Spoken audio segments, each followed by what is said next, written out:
play, I'm sure you guys will notice that, you know, this gameplay will be a lot more organic and a lot less noobish mistakes will be made, because I'm actually a little more in my element with this game, because I must have beaten it at least a dozen times. And yes, I know, there's at least a couple of hundred, if not thousands, if not millions of Final Fantasy VII Let's Plays out there, thus the title of my little Let's Play.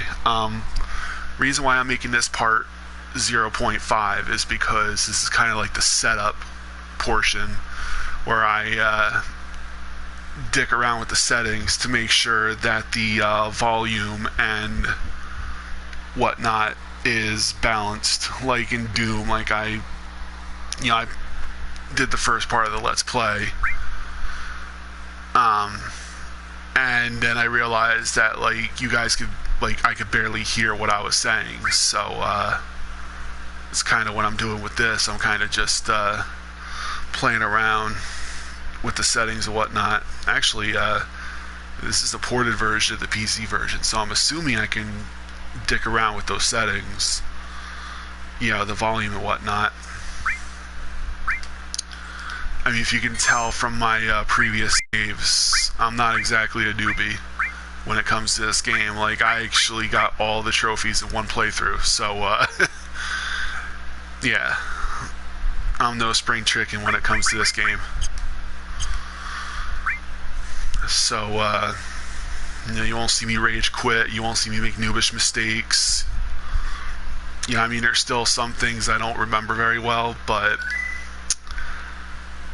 you know, hopefully those moments become far and few in between. Oh yeah, you got the cheat buttons where you press L3 and R3 and there will be no encounter. I think there was a button where, oh yeah, that's right. L3 is 3 times speed, R3 is battle boost. I think it refills your health, mana, and limit, which is retarded, if you ask me. Yeah, this is a direct port from the Steam version, so all the cheats are built in. So, alright, let's get to it.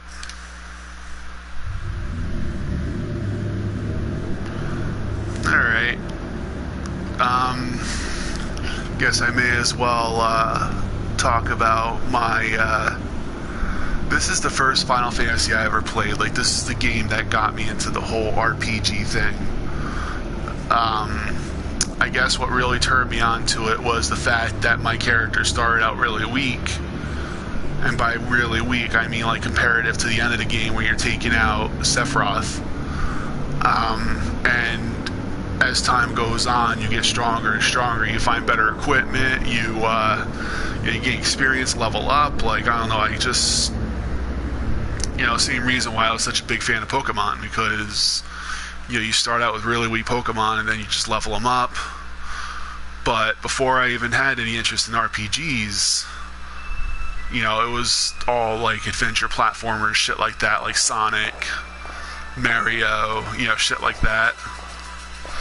Run and gun games, first person shooters, those were kind of like my forte. But then this kind of got me into RPGs, so it's been history since then. And honestly, I'm glad. I mean, I'm not as fortunate as some people out there have been playing Final Fantasy since Final Fantasy I, and have played all of them, all the way up to 15, which just came out today, I think. I think it came out today, or yesterday, or it came out recently.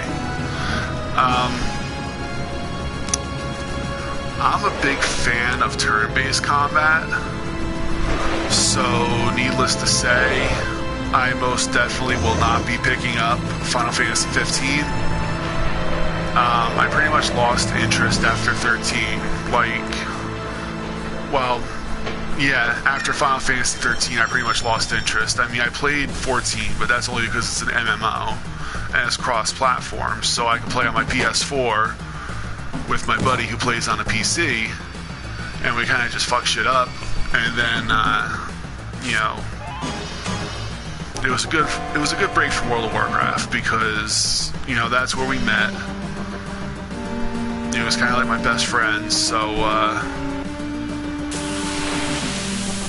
you know, I mean, this isn't really turn-based, it's like active time battle, something like that. It's ATB, that's all I really know.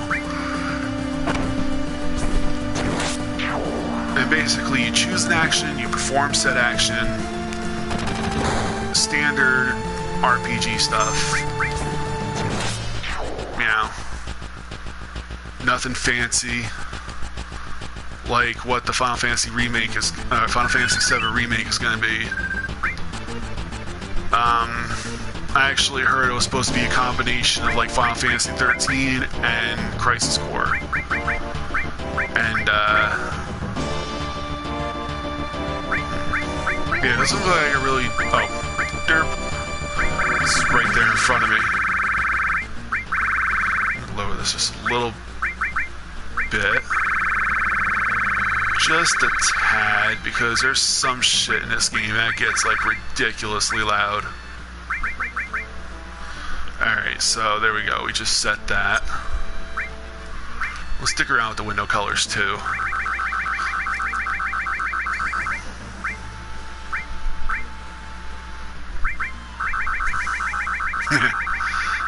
Yeah, I know, I can never just leave shit alone, right? See, this is what I always do. Sometimes I do red, sometimes I do green, sometimes I do a combination. So,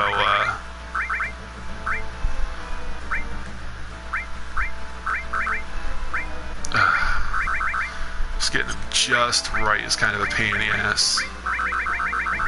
Once you get them, you don't have to worry about them for the rest of the game, so it's kind of, I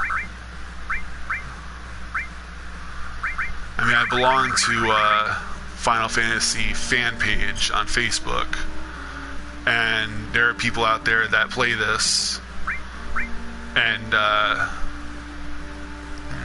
just leave it like that for now.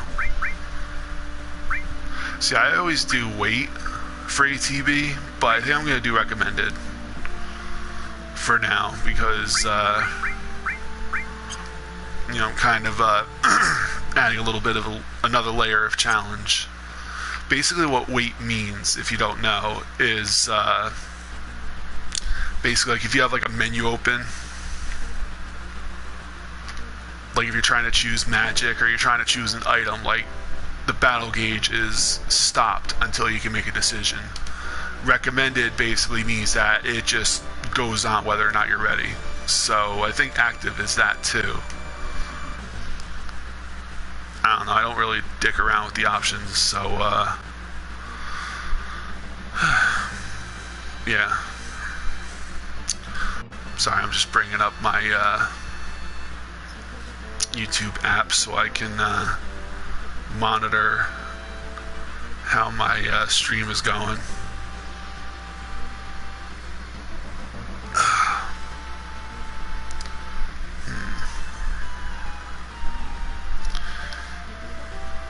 Yeah, I don't think my stream really registered as being up yet, so because the last video in my videos is the last Doom playthrough I did.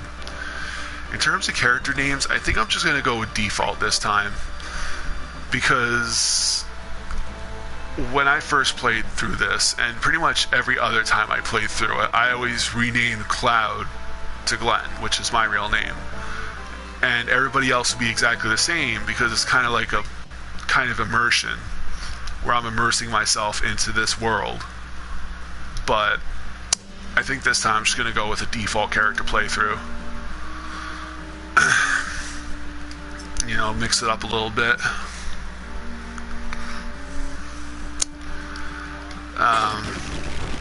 Yeah, I don't think there's very many people out there that have never played this game before. So I don't think I really need to go through the story and the plot and all the other shit. But there's always that one or two, there's always those 1 to however many people that haven't played it, and it's like, oh, well, you know, whatever. I'll just watch someone else play it. You know, that's what I do. That's what I do with a lot of the newer games, like I can't afford. Like, I'll just watch playthroughs. So at least that way, like, I can see what I'm missing out on and really ultimately decide, like, if it's worth it.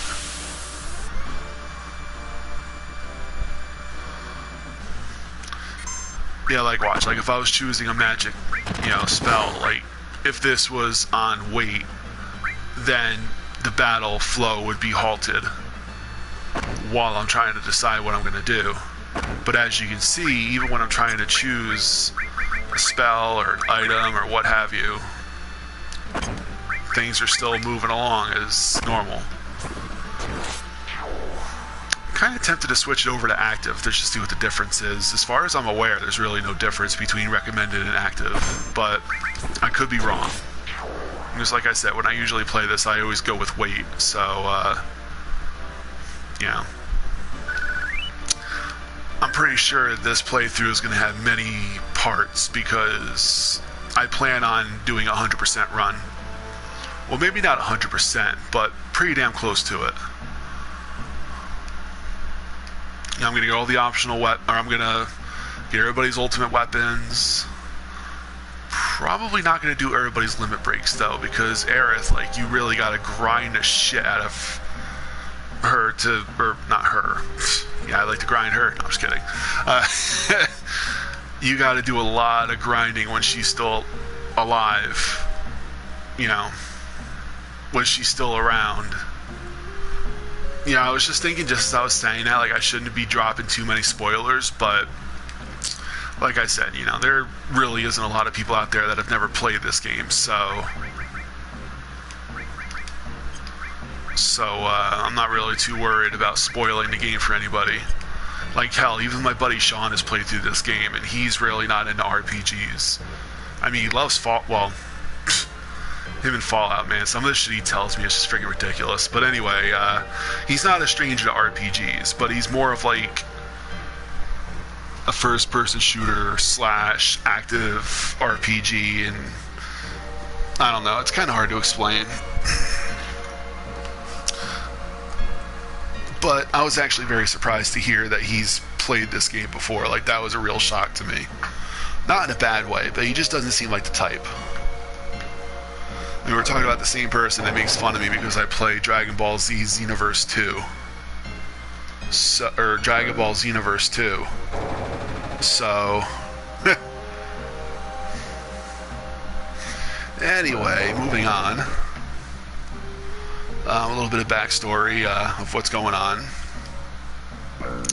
I'm this badass mercenary that this rebel group hired to kind of give them a little bit of an edge over Shinra, which is this evil organization that profits off of the planet's energy by condensing it and making it into Mako.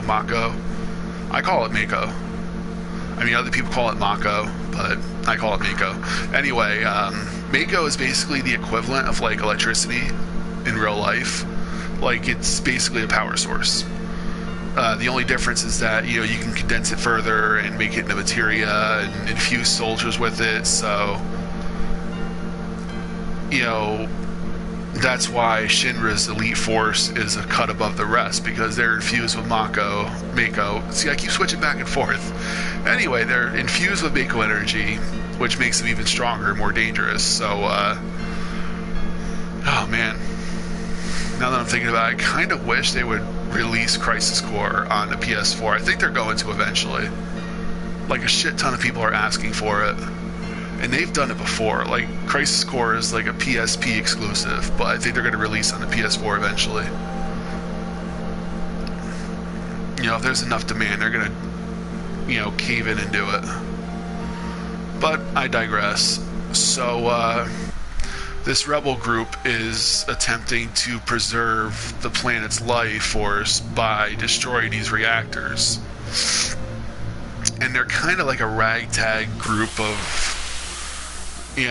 just people they're just trying to scrape together that don't like Shinra for one reason or another. And I guess they just didn't have the manpower or the experience to carry out these terrorist acts. So, they hired Cloud, which is this badass ex-soldier, and, Yeah.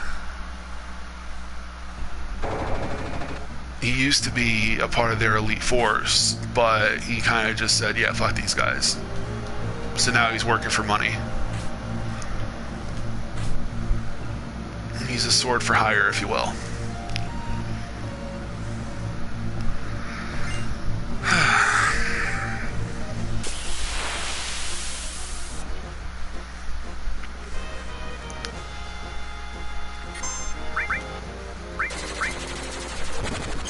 That's right, I don't have the all materia yet. I still have to do this the old-fashioned way.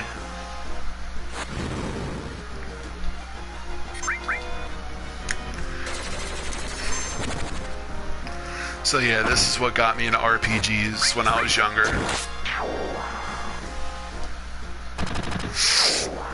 Oh man. Nostalgia at its best. What's actually kind of funny is, like, I'm one of the very few people out there that this isn't their favorite Final Fantasy. My favorite is Final Fantasy VIII. Like, if they ported the PC version over to PS4, like, you bet your tidy whities I'd friggin', you know, buy it and download it and play the shit out of it. I mean, a lot of people demonize 8 because of its like the junction system and all this other shit, but like once you know, it takes a little more effort than just slapping magic onto a character and then just be like, oh hey, look at this, you know. The materia system we'll learn about later. Where the fuck am I going? Anyway, yes, the materia system we'll learn about soon. Now I'll go into further detail. I mean, the tutorial system that's built in that tells you how the materia works is pretty thorough, actually. Like, it, you know, it gets its point across. I'm just gonna save here.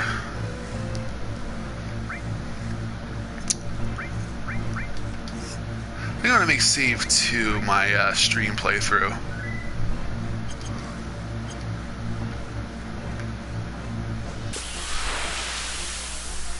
Yeah, because save 1 is kind of like my main playthrough. Like, in one playthrough, I've gotten all the trophies. Like, the last trophy I got for this game was the Platinum Trophy. Well, actually, no, the last trophy I got before I got the Platinum Trophy was to beat the game. Which was friggin' easy, because I took out both weapons, I grinded my main party all the way up to level 99. I got everybody's ultimate weapon. I got everybody's ultimate limit break, except for Aerith. Ares. I used to call her Ares when I was a kid. You know, because this was the days before the internet, so you kind of had to make up your own pronunciation. Like, for example, Shinra, I used to call him Shrina, but like, I think I don't want to say I'm dyslexic, but like, you know, you glance at a word and you kind of make it up and then it just sticks. But the way it's spelled, it's Shinra, but I used to call him Shrina. So like, when I started talking to like a new friend about, yeah, he just saw me pick up a materia, we'll go into that later. But yeah, when I was talking to somebody that used to play this, and I used to talk about Shrina, they're like, wait, what's Shrina? I was like, oh yeah, the evil corporation, no, that's Shinra. Really? You know, kind of like one of those situations. I mean, now, you know, you pretty much have every piece of information you could possibly want at your fingertips, so mispronunciations like that for games and whatnot are non-existent. But, you know, back in the 90s, yeah. Anyway, so as you see here, we're setting a bomb. Uh-oh, bells and whistles. What's gonna happen? Oh my goodness. So anyway, we just set a bomb to blow this place sky high, and then we get ambushed by this thing. So, I'm kind of hoping I don't get my ass handed to me. Slash sarcasm.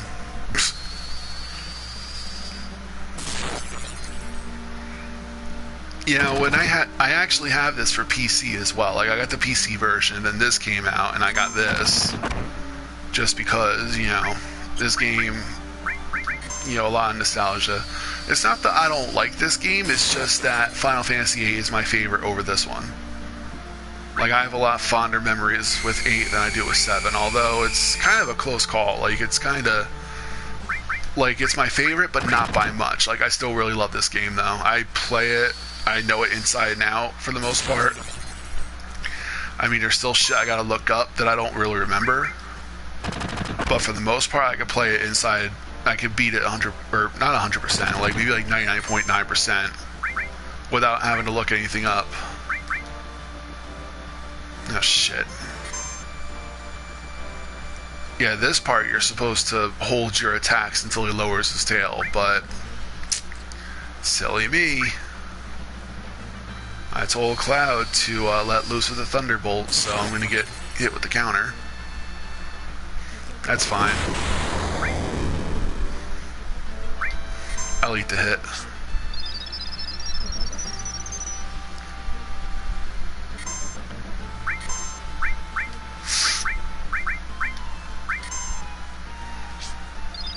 Got enough potions, and plus it missed Cloud, so that was actually a little convenient.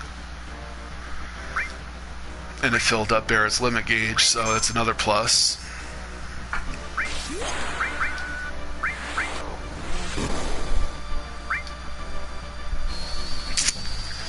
And limit gauges are basically, you know, you take enough damage, you have access to a strong attack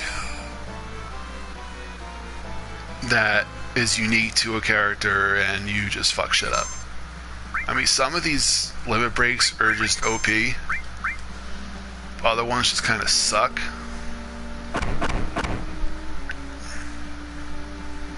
But, again, we'll get into that later.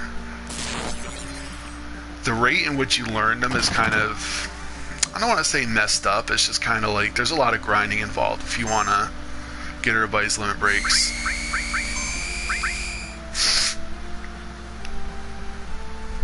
I'll get into that later.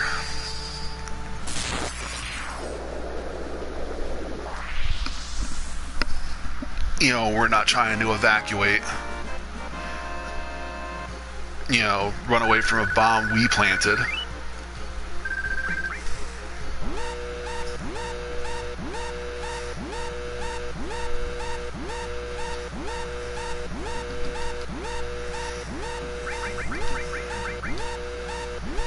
Just make our journey a little easier. Alrighty, Operation GTFO is in effect.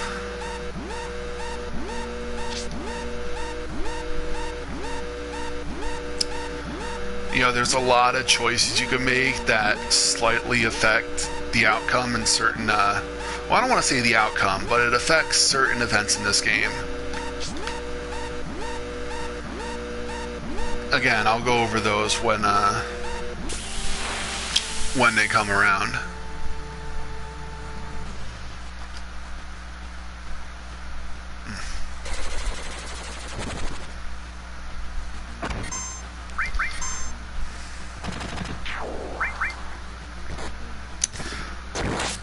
It's a little inconvenient when my melee character is in the back row. I mean, it'll be nice later on, but for the moment, you know, oh hey, we got 10 minutes before the bomb explodes, so let's take another 5 to do a victory pose. That's like the oldest meme out there for this game. Yeah, she gets her legs stuck and you save her.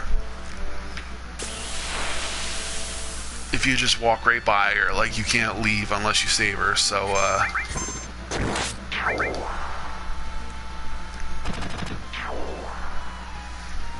kinda have to save her.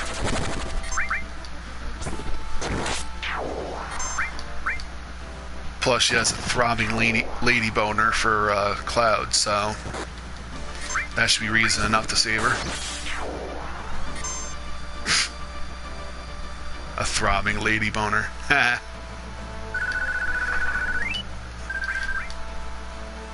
You know, I actually heard from somewhere that the clitoris is a... Oh. What the hell are you doing, Jesse? Go home, Jesse, you're drunk. Anyway, that the clitoris is actually an underdeveloped penis, but that's kind of bullshit. I talk from experience, that's a load of crap.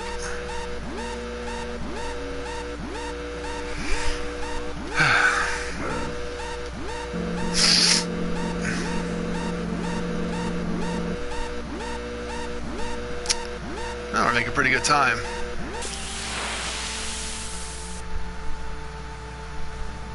Even with all the friggin' showboating after every battle.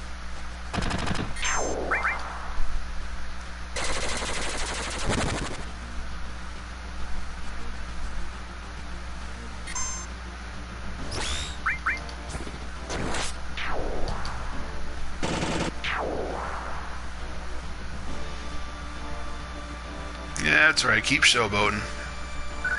That's right, showboating has never gotten anybody into trouble. Yeah, like if we didn't save her, we wouldn't have been able to get out of here, so it's kind of a requirement. You know, because I was thinking about that in the back of my mind, which made me start talking about certain events in this game that can be influenced by choices that you make. Dude, she is such a friggin' klutz. I don't know why we bring her along.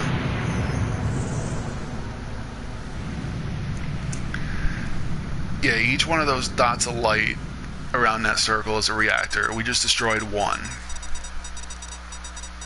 So good times to be had by all.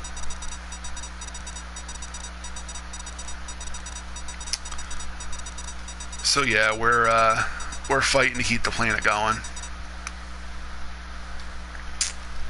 I mean, Cloud's just along for the ride, you know, he just wants to make that money.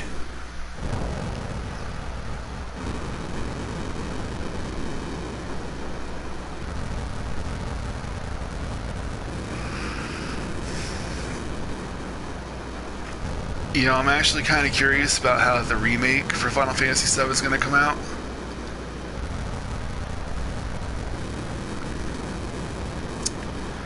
But I'm a little apprehensive, only because, you know, I'm one of those old school gamers. Like, this is what I grew up on. This was the Final Fantasy I grew up on.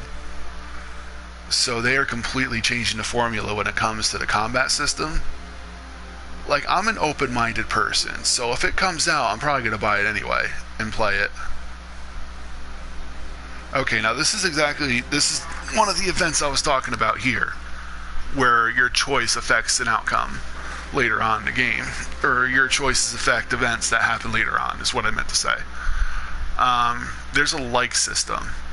Basically, there's certain female party members you encounter that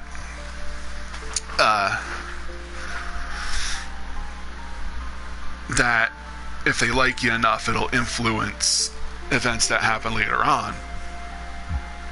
And now here's one of the events right here. I read a whole write-up about it. Now, if I just tell her just to get the hell out of here, I think either the lightness gauge wouldn't change or it goes down. But if I try to talk to her, then I guess it goes up very slightly. I mean, hers kind of starts out really high, but that's because she's supposed to be the love interest. But there's shit you can do that can make either hers go down or make the other female party members' like gauge go up. So it all depends on what you say, when you say it, and, you know, pretty much showing how much you care about that person. Like, I remember my friend that got me into this game, like, he played the shit out of it. And then he lent it to me one time, and I kind of started I started getting into it, and I think there was one time, like, he actually went through the game, and he just treated her like fucking garbage. Like, he let her die in battle, he never resurrected her, he just, like, left her somewhere. Like, he just left her in party pool, and just used somebody else the entire game. Like, he just was a dick to her every chance he got. I mean, I could fight these guys for a little extra experience, but I don't want to get too hung up on that. I mean, this is one of the later Final Fantasies, like grinding really isn't required until the end of the game. But anyway, as what I was saying before, kind of got sidetracked a little bit.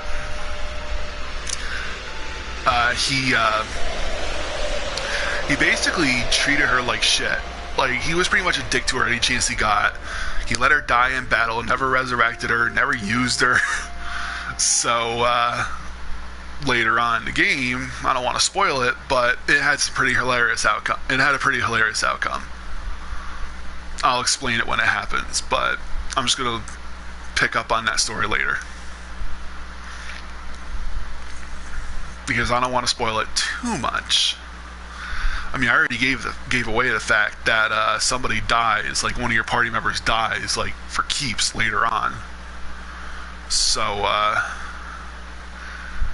anyway, once I get to another save spot, I think I'm going to call it here because, like I said, this was kind of like this was supposed to be a dry run. But I kind of wanted to see like how the volume level sounded, to see if I need to make adjustments. Like, I kind of played around with the settings a little bit, and I think they're okay. But at the same time, I have the volume of my headset turned up all the way. I don't know if that affects it, so... oh yeah, because that's perfectly fucking normal. Anyway, like, I think they should have reacted when that door just flung itself open, not when he started doing that little, waltzing in there, making a big scene kind of shit. Anyway. So, yeah. Oh, I forgot what I was talking about. I do that a lot. I'm very scatterbrained. But yeah, this is supposed to be a dry run. Like, I was supposed to see, like, how the volume levels sounded, and wanted to make sure that people could hear me. So, yeah.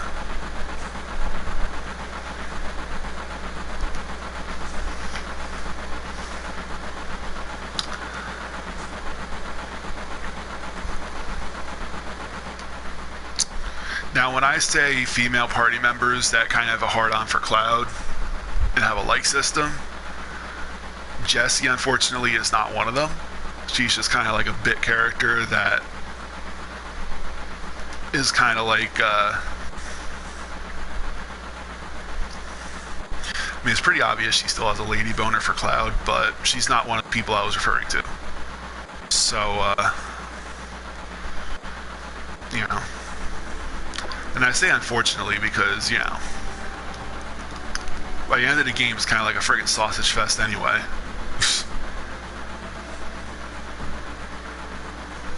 So the more girl characters, the better, I think.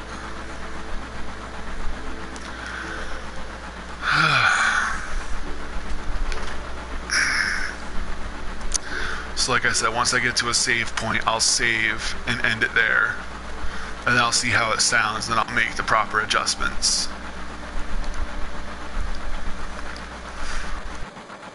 Because I kind of watch my own streams eventually, like just to kind of see like how it looks, how it sounds, all that fun shit. But this time there is a legit reason, I swear.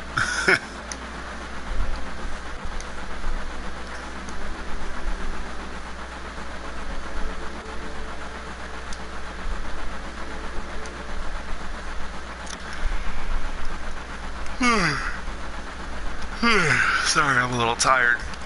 This pretty much gives you a little bit of an idea of what, you know, you're doing and the layout of the city and whatnot. So, yeah, so there's a bunch of reactors, like I said. We just blew up number 1, and there's a total of 8. And yeah, that's pretty much where electricity comes from. It comes from the life force of the planet. And yeah, in very simple terms, those reactors are slowly killing the planet.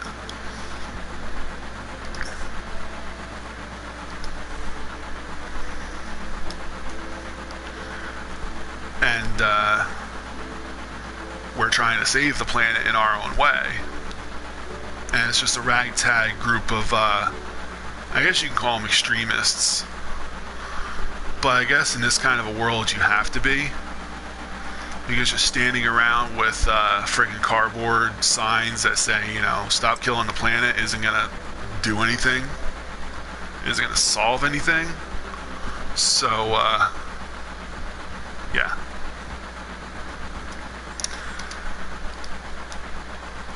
And now she's telling you that the train system in this game have ID checks that checks the identities and backgrounds of each passenger on the train. And there's a central data bank, blah, blah, blah. So we're currently using fake IDs, blah, blah, blah.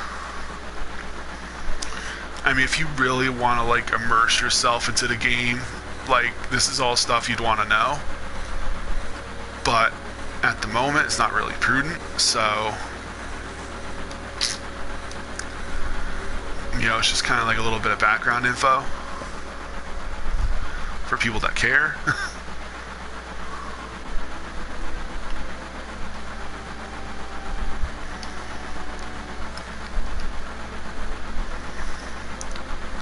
No, it's kind of depressing a little bit, but it gets better as you go on. Like, when the game goes on, it becomes a lot less depressing, but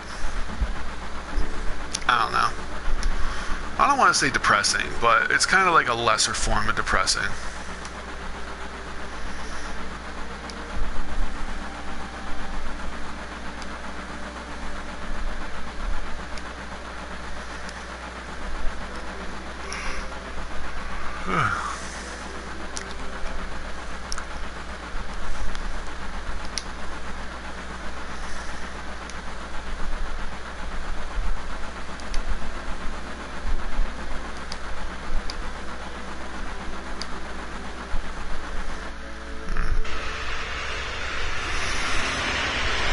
It's pretty deep for a merc.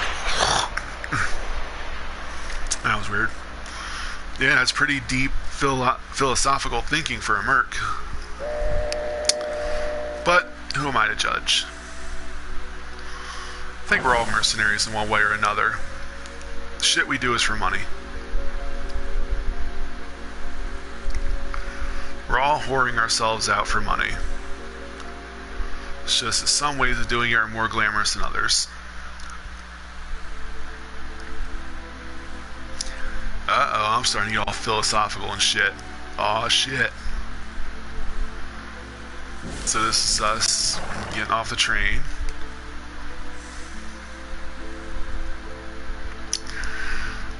Alright, so mission passed.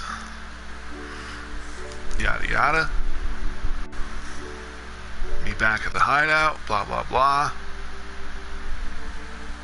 Being all careful that we're not being followed to our hideout.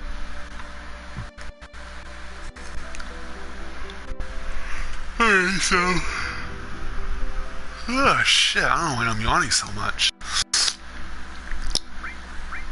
So here's the save point I was referring to. So like I said, this was kind of a dry run. Whoops. Probably help if I selected the right save file, or, yeah, the right slot, that's what I meant to say. Alright, so like I said, this was supposed to be a dry run. Like, this was just to see, like, how the volume levels were. So, I'm just gonna call it here. Thanks for joining me. Check back regularly, I may pick this up again. So be sure to join us for our little journey through Final Fantasy VII, which is one of the most popular. I wouldn't say the greatest, but it's definitely the most popular. Like, anybody that's been gaming in the 90s has heard about this game at least once. Anyway, I'm just gonna call it, like I said, like 3 times. Hope you'll join us the next time. And I shall see you guys then. Take care now. Bye-bye then.